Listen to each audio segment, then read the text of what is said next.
Is that what you want? You got to mute though.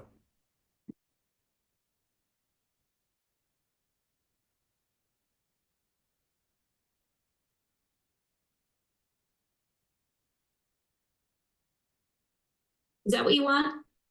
You got to mute though.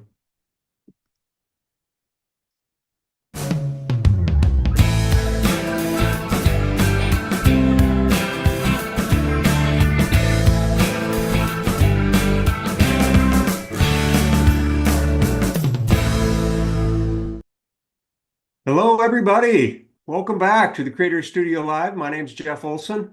I'm going to be your host today. We've got a great show for you. Thank you, everybody, for joining. If you've missed any of our previous episodes, they're now living permanently here on the Royal Talens YouTube page. So you can go and look at CSL or Creator Studio Live and see everything we've done this year at your leisure. We have a great show for you today. We're also going to be doing another giveaway. We're going to be giving away some Rembrandt oils and a pad of the Rembrandt oil paper.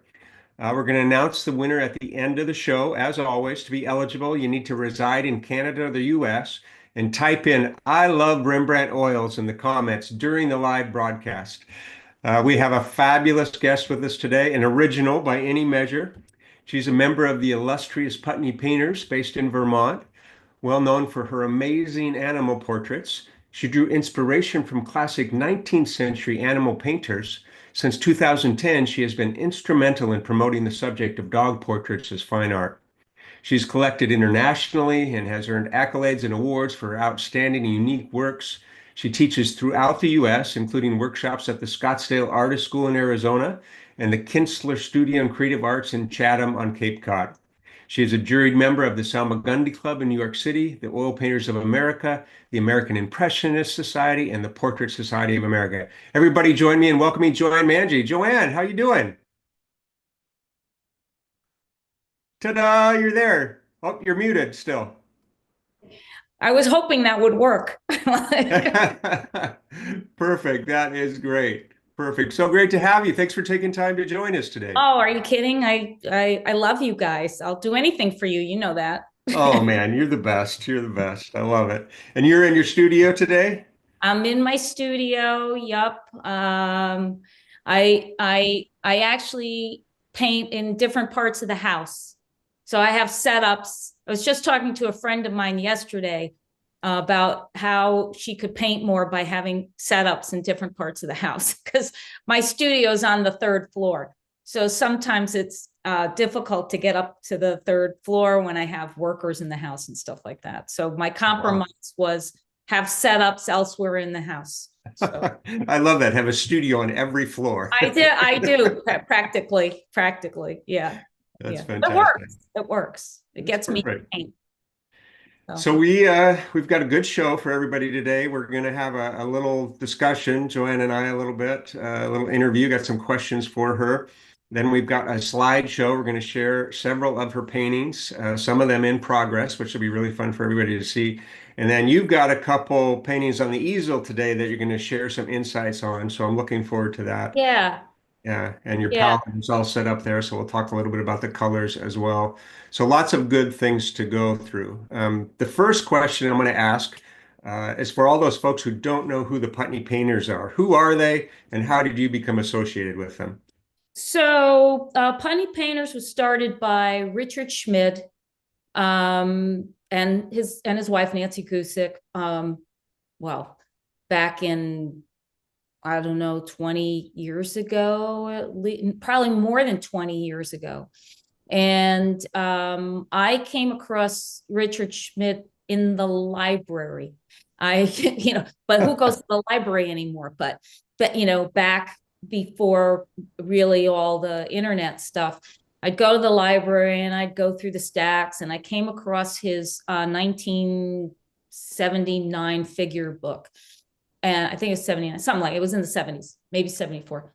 And I was blown away by the images in the book. And I was like, if I could paint, that's how I want to paint. And and then I was able to meet him at the Salmagundi Club, and and he invited me to come up to Putney Painters. But at the time, I didn't realize he asks everybody to come. So, you know, I thought I was being singled out, but in fact, no.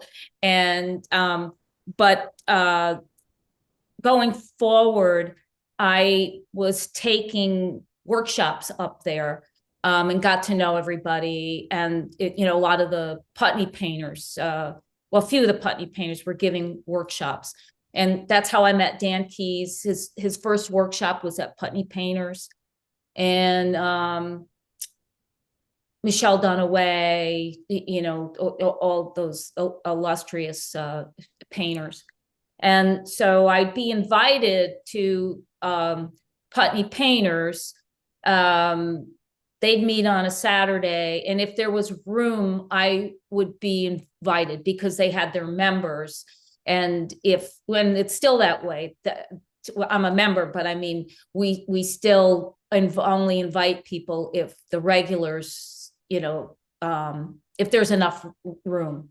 So I would always, get invited periodically, and then I, get to know people more. And then, and there were all levels of people in the Putney Painters because it wasn't about everybody being a professional.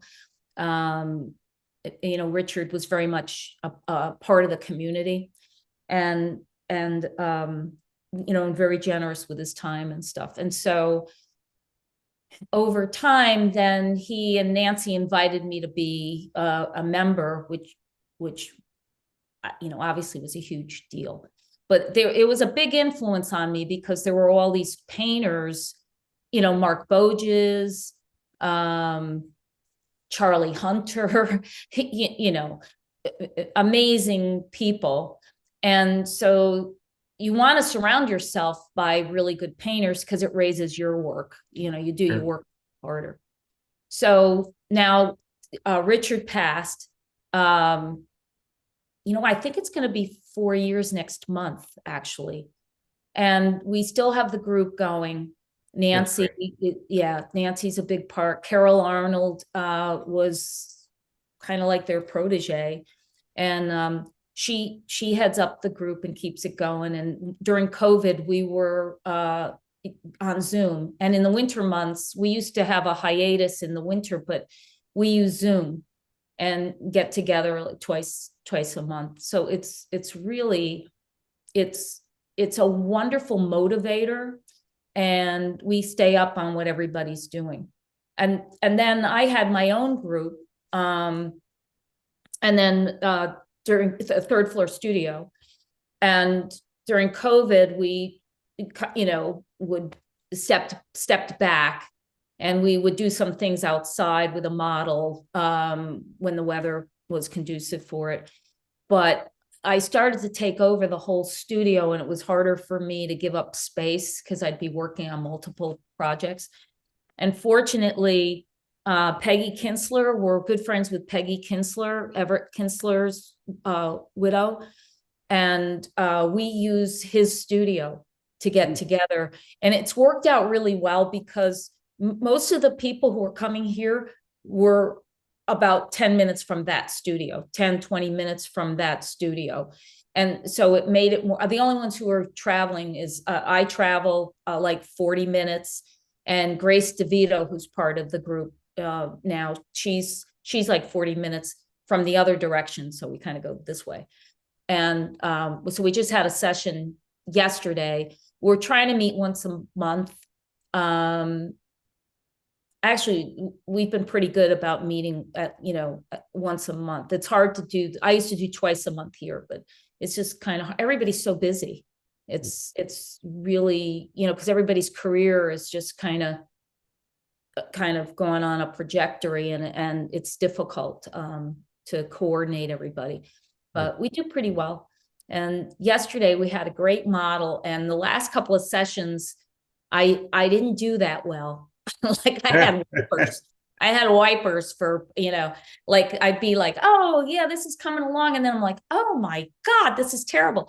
So we did, we had this great model, yesterday. And I'm like super happy with this because with his skin color was I wanted to push the color a little bit. And I I I'm I guess I'm relieved that I still know how to do this. Is what I took from yesterday's session. So, because it can be up and down. But then so the live sessions I found I could do more to that painting. But this kind of goes into also what we're going to talk about. But I feel like I have I have photo references for this, but I'm not going to work on it because photos really make me uncomfortable, I find. And they're great for drawing issues, like to correct a drawing or something. But as far as other information, I'll start reading that differently. And it's a given that I would just make a freaking mess of the whole thing and then have lost the good parts of what I did during a live session. So it's not easy. I had this discussion yesterday with my husband about painting live as opposed to photographs. And it's not like we don't use photographs. Of course we use photographs, but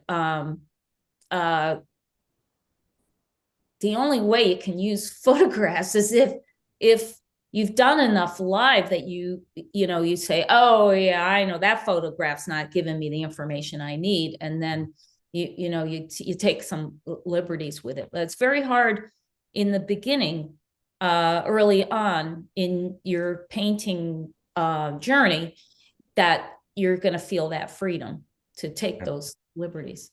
But No, I agree. I agree. I got a question for you.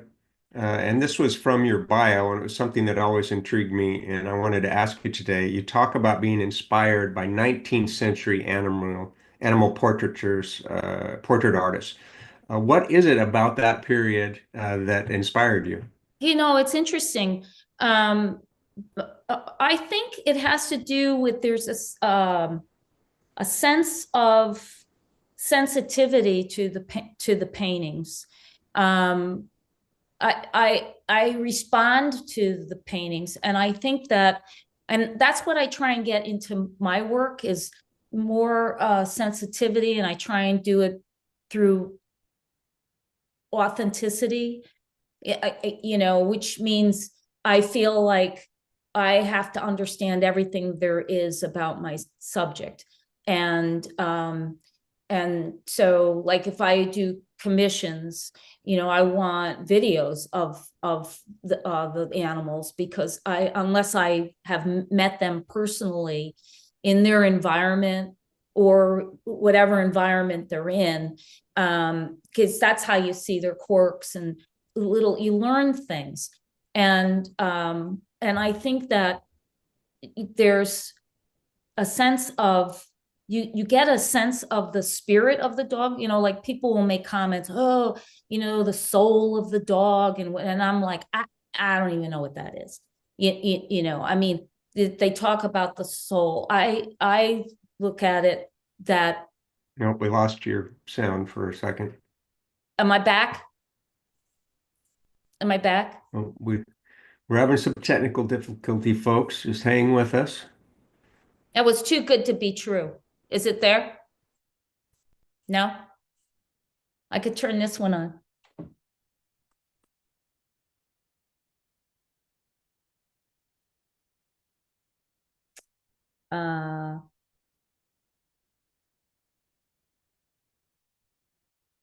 Oh, oh.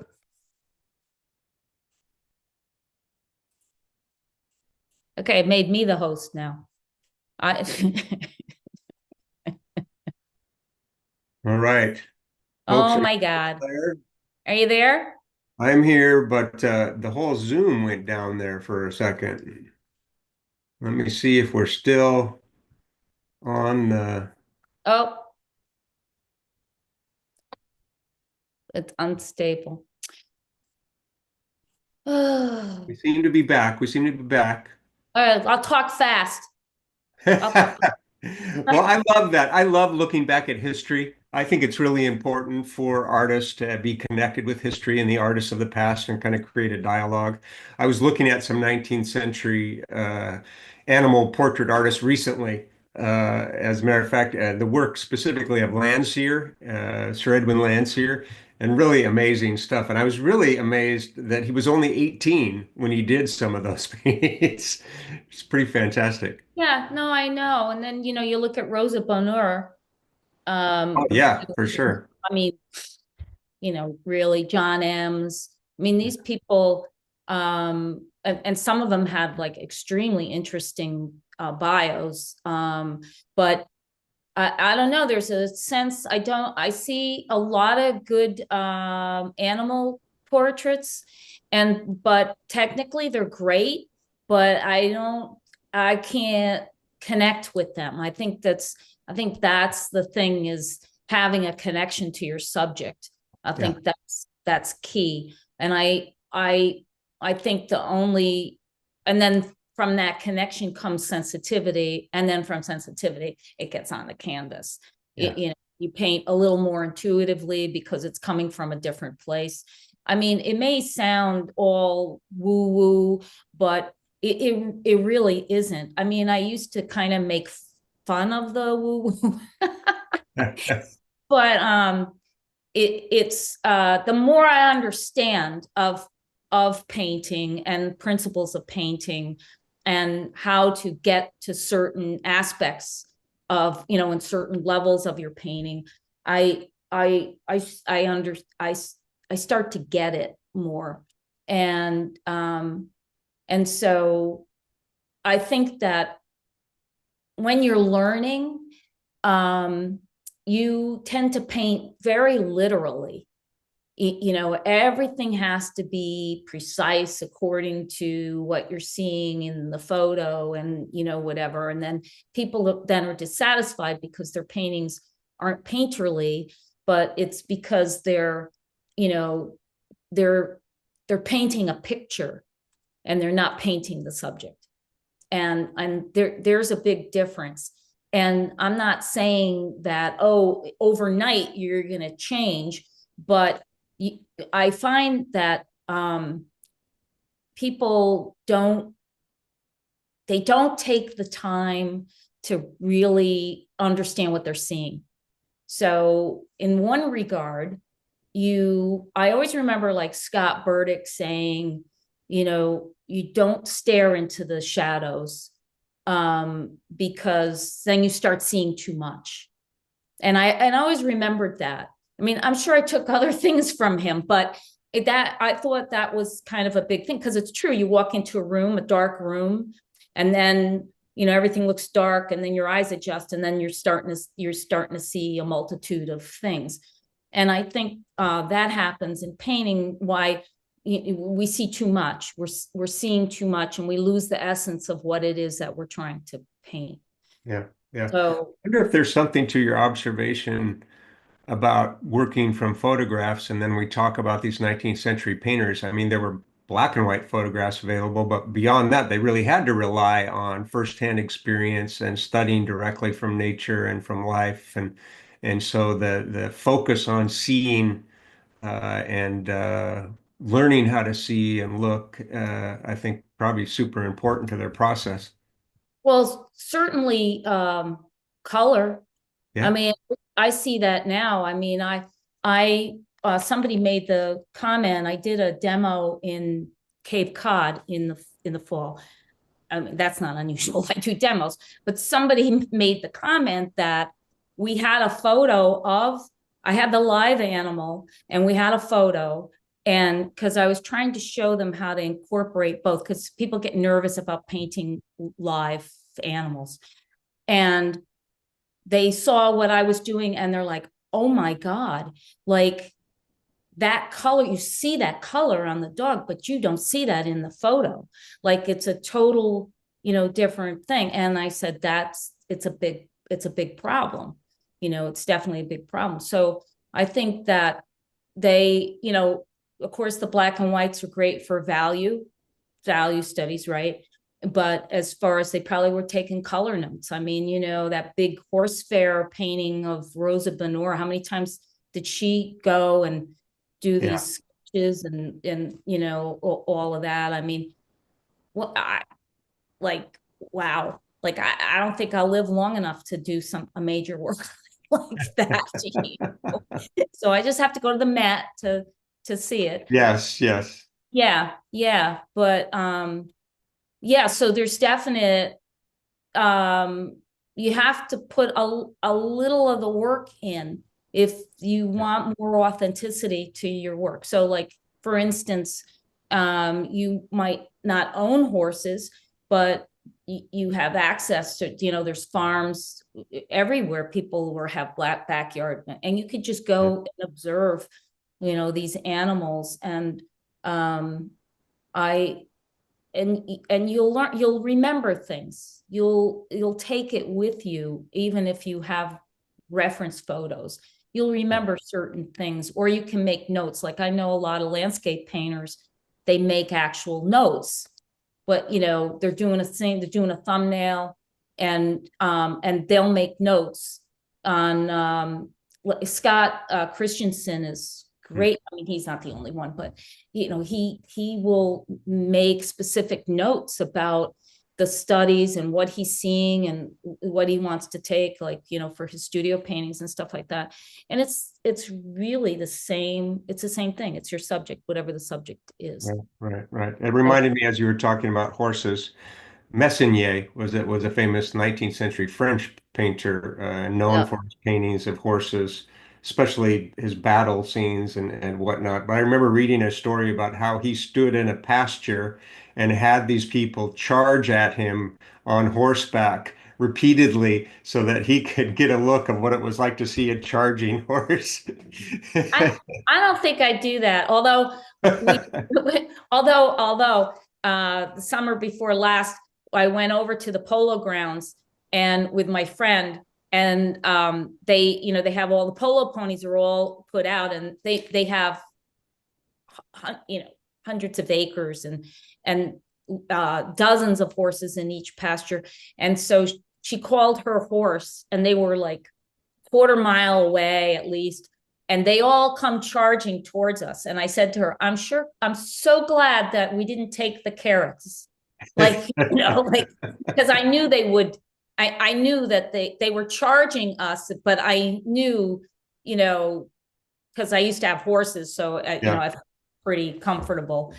But maybe that was a dumb thing. I don't know, because they were all just charging towards us, and then they stopped about 10 feet from us. And then they didn't see any carrots. Yeah, yeah. They're like, Tested wait, your nerve there. they don't have, there's no food. That's awesome. Yeah, yes, Well, let's but look at some of the paintings. I'm going to go ahead and share my screen, John, because you sent some great examples of your work. So everybody, please hold on here. I'm going to share my screen and we're going to look at it large. There we go. Can you see that okay, Joanne? yeah. So this was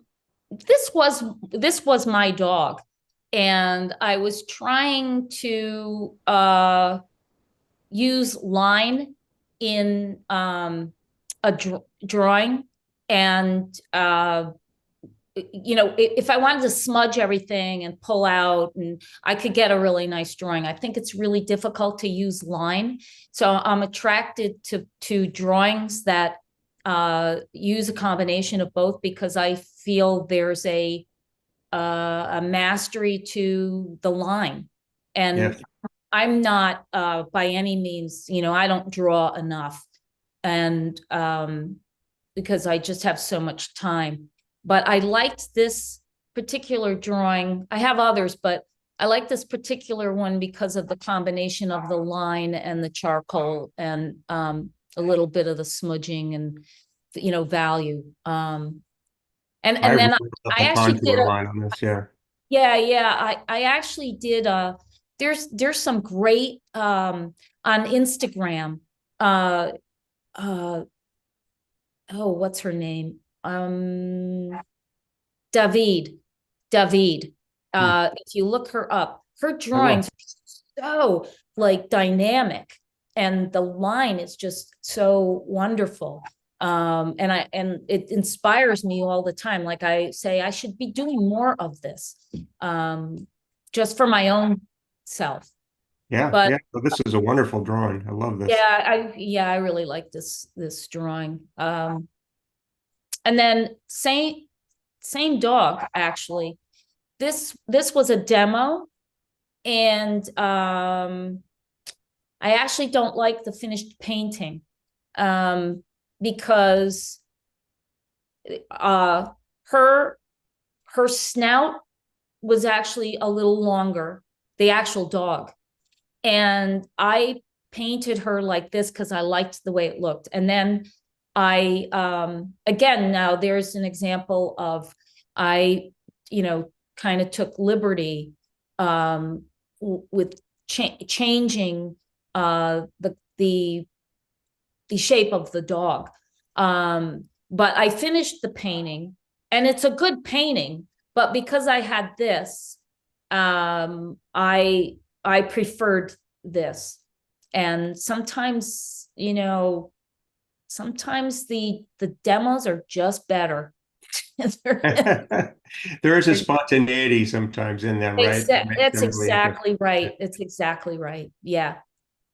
I was Yeah. just covering the eye because your eyes are incredible. We did that eye demo before. It was one of my favorite demos to watch, but your eyes are so fantastic. I was just kind of covering that part and then looking at the painting without the eyes, and that's where you really see how loose the brushwork is and how expressive and not literal.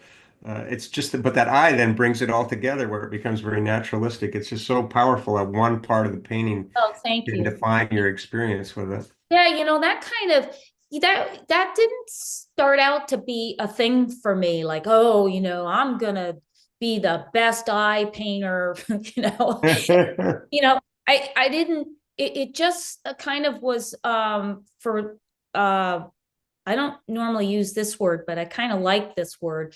Or organically, it Mhm. evolved organically. It was like I was starting to see it a certain way. And so it became a challenge to me for each portrait that I did to see what I could develop, in that whole area of the eye. Just wonder. This is really wonderful. Yeah, I love that.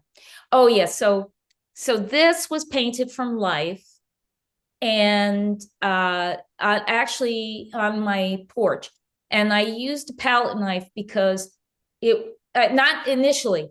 This is why I'm you looking into my process. When I get frustrated, I pull out the palette knife. So if something is not reading the way I want it to read, I start scraping up paint on the palette, and I start doing things to the painting. So the hydrangeas um were probably more of that whitish. There might have been a tinge. Let's just say I took liberties with the color. Well, we'll put it that way. And and um and I liked the energy of this painting. Yeah. But I find that when I can't get what I want with the brush, I just pull out the palette knife and scrape and put more paint and scrape and put more paint till it starts to look the way I want it to look. Like I just love that little blue floret in the middle. Yeah.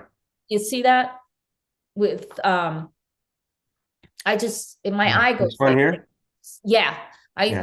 I love that. And the one next to it where it's starting, Yeah. it's receding, but there's still like a little edge to it. Yeah. Each one of these has like this part of the pink, and up in the Yeah. yellow, you've got some really fun, Yeah. expressive marks. Yeah. Oh, well, you know where that comes from? See, I try and teach this in my class.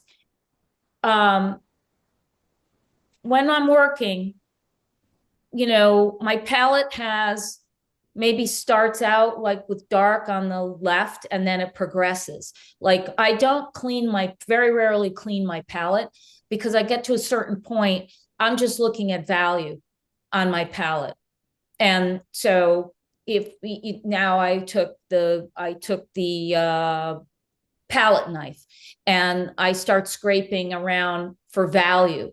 And then I just would put it up there and I'd go, okay, that looks interesting. That's the right value. And it's proof that as long as the value is correct, temperature comes later, but as long as the value is correct, it reads great. Yeah. So um uh so I don't like, my husband's painting and he's so hung up on, I got to get the right color. I got to get the right color. And I said, you're like putting the um, cart before the horse, basically. Mhm. You should be thinking, and we all say this, but to put it in practice is not as easy. But, we got to think about serving that painting by getting the values correct. And the values don't have to be exactly as you see them. You can make them up. Like I Sure. kind of, this may not be the perfect painting, but there's a lot of things I love about this particular painting. And I like the way, I'm moving all around in this painting. I love how that light is really traveling and then it's got some beautiful, interesting shadows. But that came from just seeking value on my palette. So It's a great tip, switching to the, and a great suggestion for folks to switch to the palette knife occasionally or whenever you're struggling. well, you can go back to your brush Yeah, after yeah.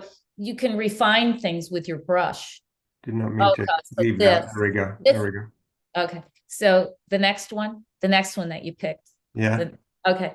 So this is funny because I did a presentation for Portrait Society on how to incorporate pets into paintings.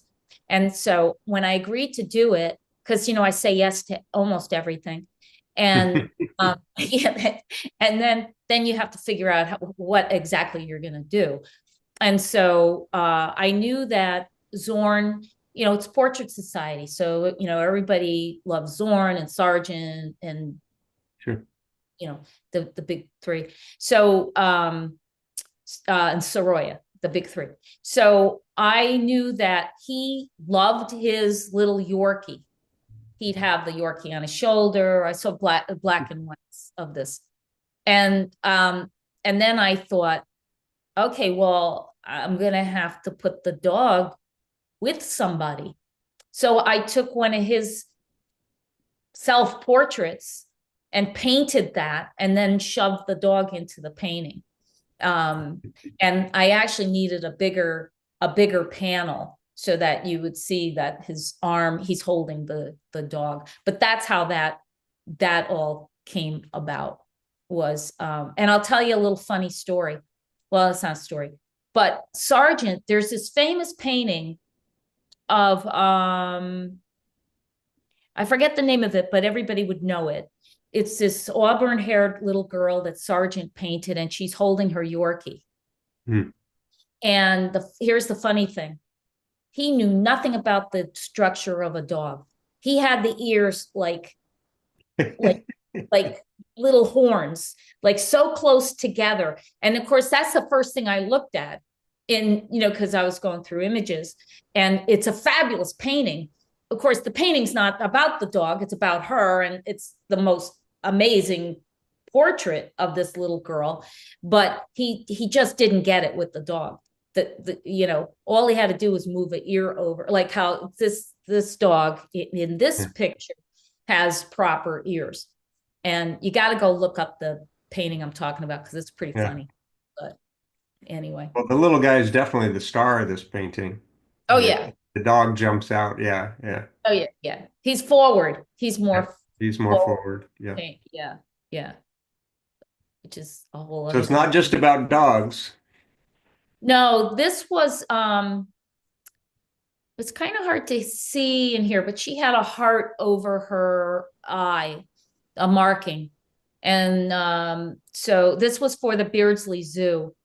And it's not quite, this one's not quite finished. I don't know where the other photo is, but Rika was well loved, and had given birth to, she left to go to another zoo. I think it was in Cincinnati, and gave birth to a couple of cubs.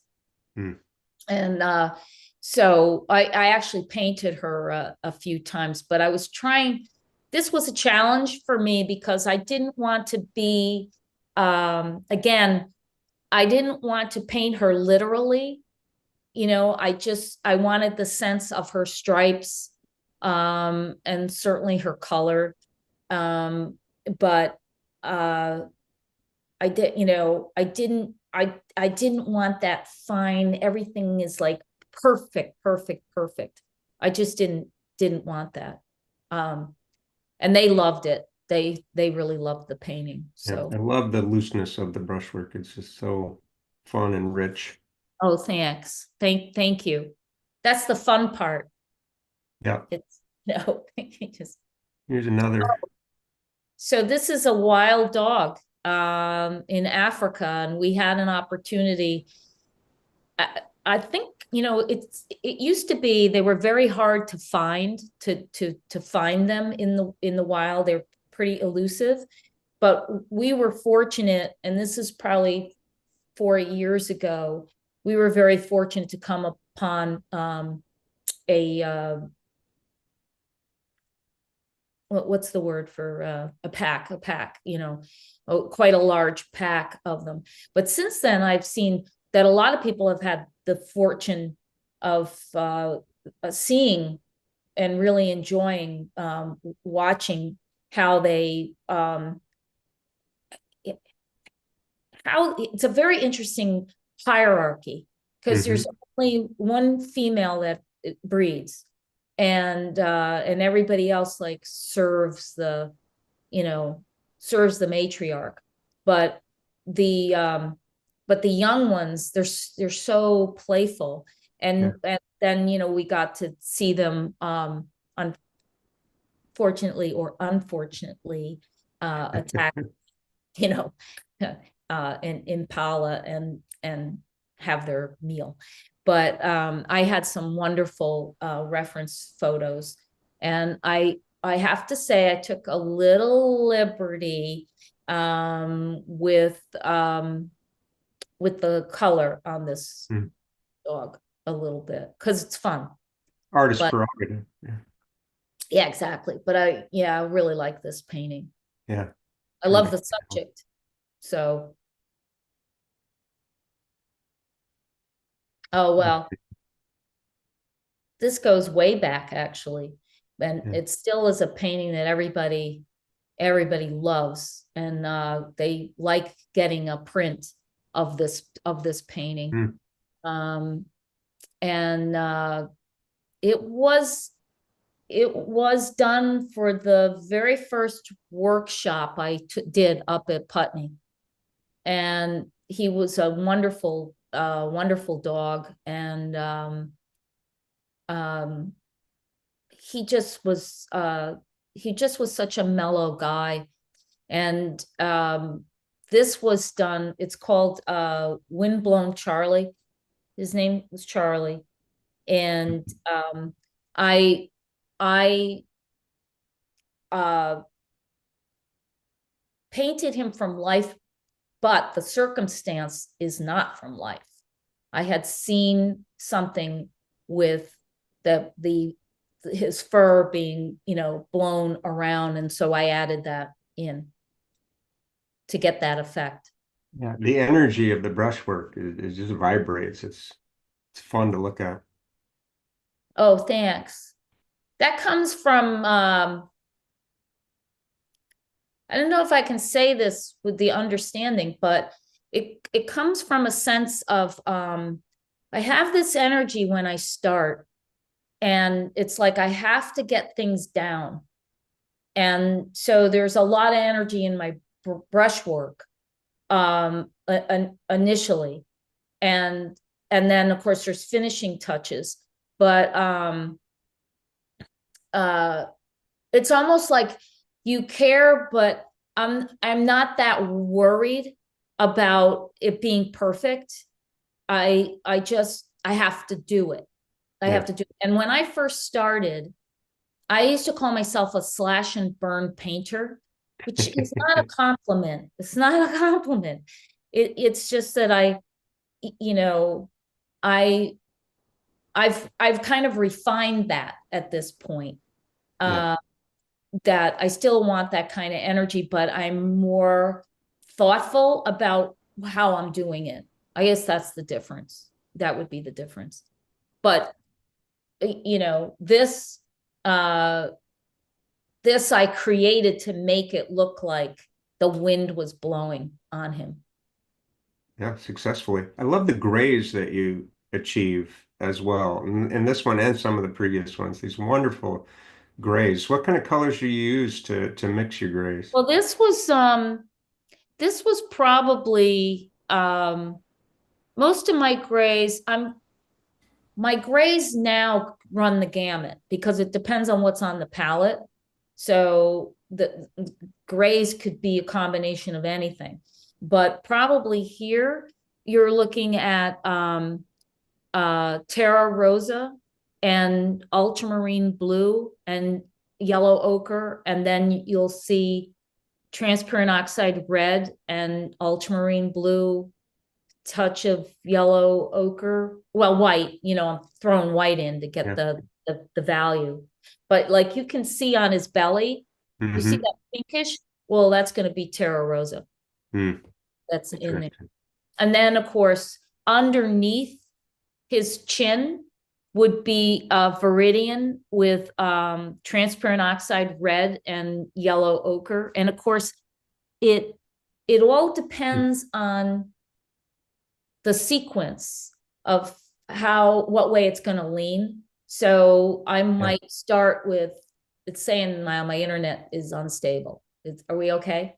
We You're still okay. Yeah, you're okay. still going. Yeah. Um, if I start with yellow ochre and viridian and I mix something and then I put white into that, then I'll take some transparent oxide red to modify that.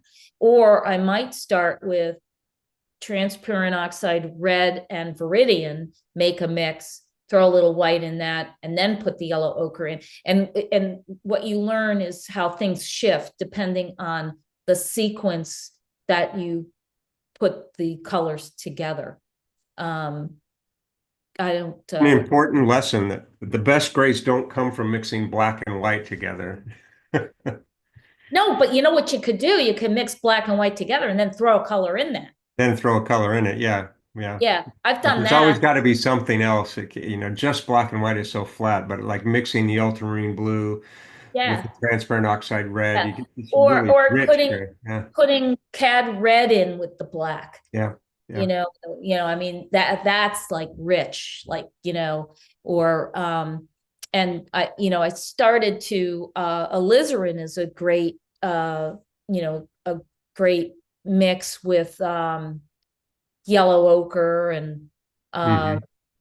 and ultramarine blue, and you get a beautiful gray, thrown white in there again. It depends on, it's a lot of fun. It's fun. Yeah. I have a lot of fun on the palette, and I'm not even, it's just a question of which way do I want it to lean. It's not a question of what is the color. It's more, what's the value? Which way do I want it to lean? And it's so freaking simple. Like I say to people, if you can't identify a color, just make a gray the correct value, get that, make a gray, make it the correct value, stick that in there, and then you'll find your way to the next step, which is, okay, do I need to warm that up or do I need to cool that down? But at Yeah. least you have the correct value. Yeah. So it simplifies that. You get overwhelmed by all the choices, and you just have to narrow down your choices. um oh well, I love this painting. Yeah, this started as a demo for Bright Light, uh, Sherry McGraw and David LaFell's group. Oh yeah. And I loved how it started. And then I just I think it was I did it over 3 weeks, I think, 3 separate weeks. And yeah, I just love the mood of this painting and his feet, Yeah, the paws are really fun, huh? yeah, the paws were Yeah. really, really, he was an And that awesome. nose. And then nose too.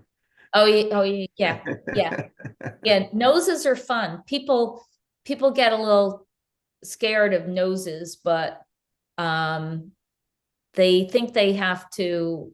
Like I just throw a swath in, and then I work back into it lots of times.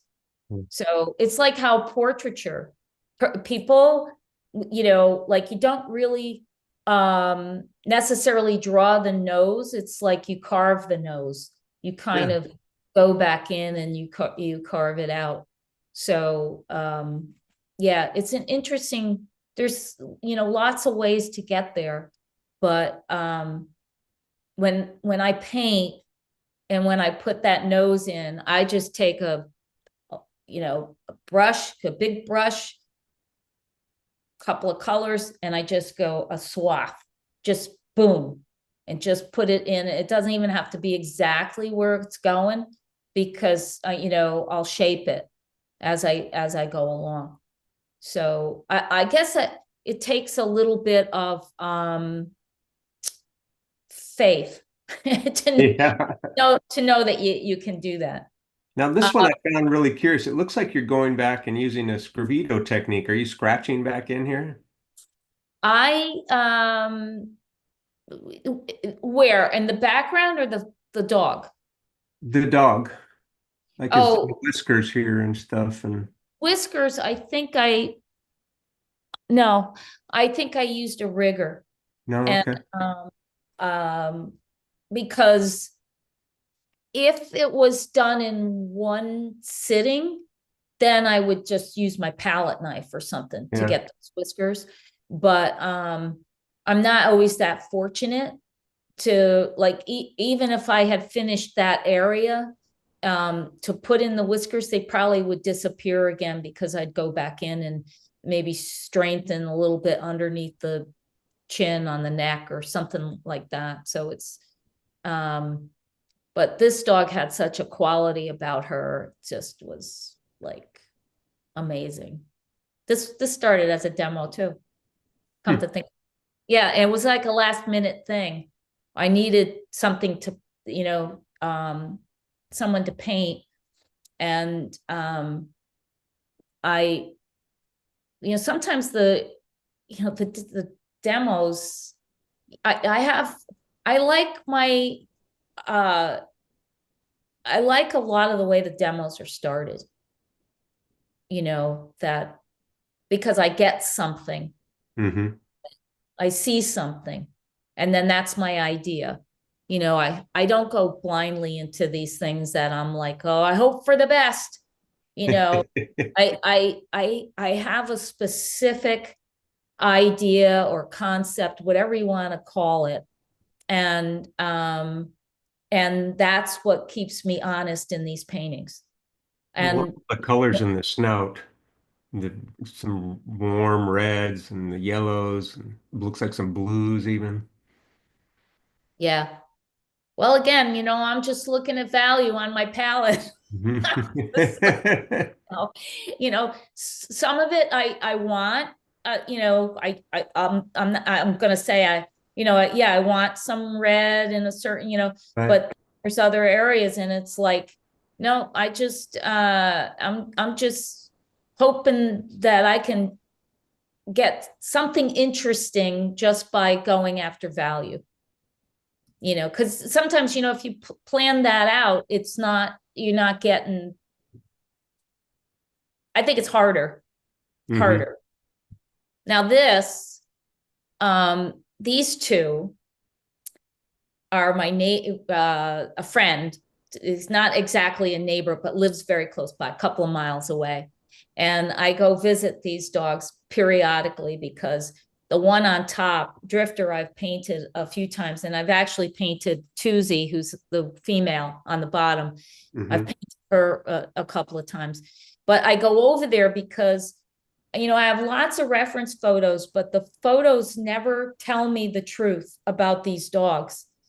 And I actually exaggerated the snout on Tuesday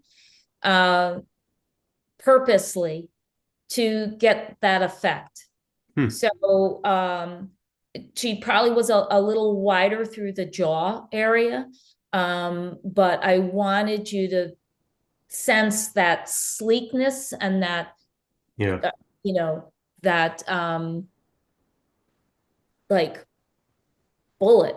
It's like a bullet. It is like a bullet. Yeah, yeah. And of course, that just that eyeball looking at you, it's, really, I enjoyed the composition of this painting. I changed it up a little bit only because I couldn't get it to read properly. And so I was able to modify a little bit of Drifter's body in order to get it to make sense to me. So I don't know what you think of this painting. I love this painting. I do. Well, I love the composition of it. It was about the composition. Yeah. It was definitely about the composition. I mean, that's what struck me. And that was the thing about the two of them. And it's mostly Drifter. He's full of antics. And so he's always putting himself in a pretzel. And most of the time it involves her. And so I probably could make a whole series of just these crazy positions that the two of them would get themselves into. But a lot of them don't make sense. You're like, there's no way a dog could put themselves in that, but Borzoi owners know. I do love the little, I call it side eye, being a dog owner. Oh yeah. For myself, the little side eye they give you sometimes like that. Oh yeah. Okay. Oh yeah. Yeah. I get a lot of that from my Great Pyrenees. I'll say to my husband, "Did you see that? Did you see that? She's giving you the side eye. It's not meant to be a good thing. It's like, hey, I'm over here. I want to go out. What are you two doing? And it's usually while we're having dinner. You're being judged. You're being judged. That's what I said to him. That's exactly what I said to him. She's being very judgmental. Oh, that's it. I'll stop the share there. Those are wonderful, Joanne. Thank you so much for sharing them. Yeah. So I saw you set up your palette over there. We've got a little bit of time. Oh, you want to see the palette? Yeah. Show me the colors you're using today, because it's a mess because it's not you'll see my palette up here, but that's not what I'm using.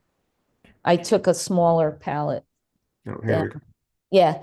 So I have this huge palette and it's cleaned up right now, but I have let's see. That's the second floor's palette, right? That's no, that's the downstairs palette. That's downstairs palette. Yeah, no, that's the downstairs palette. So so I actually have there's some sort of pink here, but my normal palette usually starts from about here. This is just a purplish color. I like to have something on here. Sometimes it's King's Blue, or like my guest colors are usually down here, and my regular palette is like here. This all here. So if I have raw umber and burnt umber, they're down here because I don't always work with them. And then I usually do have some type of purple or turquoise I'll put here. And this I think was this is some manganese blue, I think, which I don't normally use. I every now and then I get it in my head that I'm like, hey, I think I need to try another color and see what happens. Like recently I used Prussian blue, and and I was like, oh, actually, the painting that I'll show you that's up on the easel, that was with Prussian blue. And I was like, wow, why don't I use that? So ultramarine blue deep, Viridian. How can you live without Viridian? I have people that say they don't like Viridian, but I say it's probably like an umber or phthalo where you don't know how to use it. And that's why you don't like it. So Richard Schmid was big on using Viridian, Rembrandt paints. That's how I got to use Rembrandt paints, because it's like, I'm not going to argue with Richard Schmid.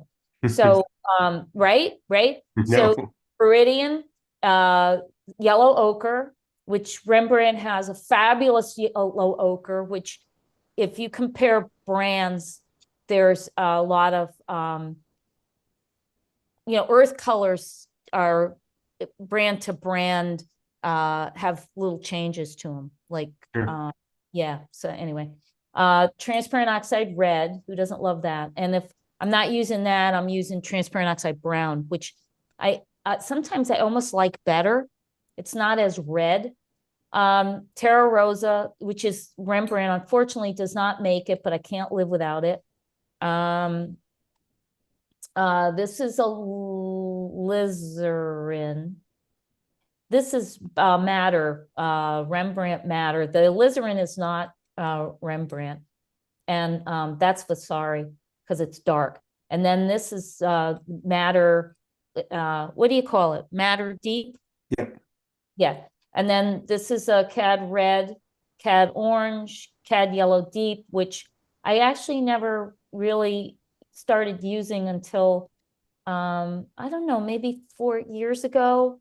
And like I don't know, it's funny how you get about certain colors. I had orange and I love to use my orange and make things with orange. But this cad yellow deep is it's great for greens with ultramarine blue, and like you just get like these Oh yeah. fabulous greens, and you can, and I was never, I don't know, I was using Viridian to make my greens, but which is great, but that ultramarine blue is just, you can just do a lot with it, Yeah. with that yellow. And then I have cad yellow light, and then lemon yellow. Lemon yellow I love, because I can brighten up my, if I take yellow ochre and I'm working with yellow ochre, and I love yellow. I can't live without yellow ochre, right? But say I have to punch that yellow ochre up a little bit. Look at that. Yeah, that's nice. I mean, awesome, right? Hmm. So like it just like all of a sudden, wow. Wow. Yeah. And then this is Naples yellow light, which is not a great color for uh mixing. It doesn't have a strong tinting. So I might use it straight, or I might put a little white in it, as a warm, white. I Hmm. might use that. But yeah, it's just and then of course, um, let's see. Oh, I'll show you a gray. Here, I'll show you. Do you want to see this? Yeah, yeah. Okay, so here's how I make my ultramarine blue and Terra Rosa for the noses. And I'll do like a variation of it.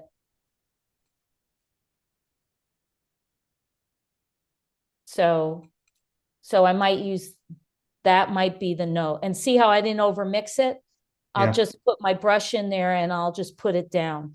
And then I might, and then around the eyes, you know how the dogs have like a gray around the eyes? Do you Yeah. know what I'm talking about? Yeah. Ah, love Okay. that. So all I do is just lighten this.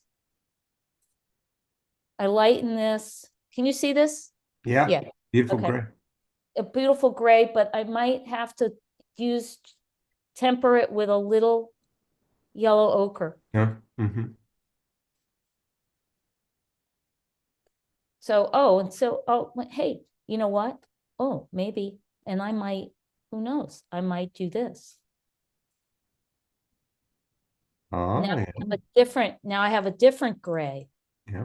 right? But see how I could surf here and, as I'm working on my painting and I could say, oh, you know what? I need this to be lighter. So cooler. I want this to be cooler.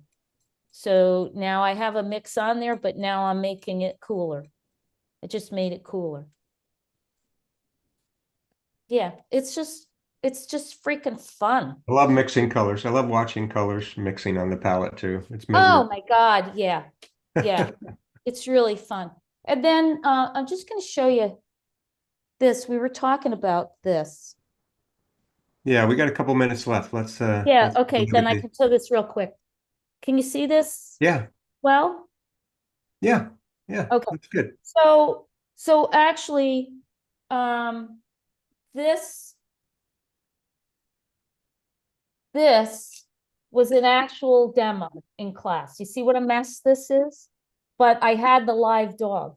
So all I was interested in was getting just some color notes. Like I put this in, that was the body. I just took some transparent oxide yellow and quickly put in the body. And then I just kind of put the eyes and nose just so I had something to work with. The demo was more about just how to work by not drawing. Because I wanted the class to be a little uncomfortable. And I wouldn't allow them to put any lines down. So I was demoing how to do that. And then when I came home, I had the reference photo of little Susie Q, and I decided to use I put Prussian blue out. You know what I'm saying? Prussian blue. So Hmm. this I thought this was a really interesting background. And it's Prussian blue. I've been, was using Prussian blue in here. And and and it was a bad photo. And I wanted to see what I could do with a bad photo. And so uh I had spent the whole week with this dog.